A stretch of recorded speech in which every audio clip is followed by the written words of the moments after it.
নেত্রকোনার কলমাকান্দায় একটি কবরস্থানকে কেন্দ্র করে বিরোধ ও আধিপত্য বিস্তারকে ঘিরে দুই পক্ষের সংঘর্ষে নারীসহ অন্তত ৫০ জন আহত হয়েছে। এ সময় আমগরা বাজারের কয়েকটি দোকান এবং বাড়িঘরে হামলা, ভাঙচুর ও লুটপাটের ঘটনা ঘটে।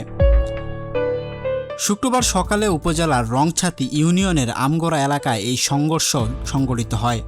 স্থানীয়রা জানান, আমগরা বাজারের পাশে থাকা ওই কবরস্থানে দীর্ঘদিন ধরে আশেপাশের কয়েকটি গ্রামের মৃত ব্যক্তিদের দাফন করা হয়ে আসছে। প্রায় ৬০ থেকে ৭০ বছর ধরে এটি পণেশ্বর আমগরা কবরস্থান নামে পরিচিত।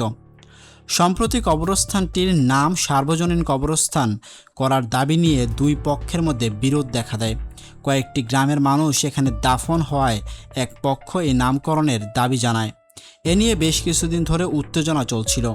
এরই জেরে শুক্রবার সকালে উভয় পক্ষ দেশীয় অস্ত্র নিয়ে সংঘর্ষে জড়িয়ে পড়ে। এতে নারীসহ অন্তত ৫০ জন আহত হয়। সংঘর্ষের সময় আমগরা বাজারের কয়েকটি দোকানেও হামলা ও ভাঙচুর চালানোর ঘটনা ঘটে।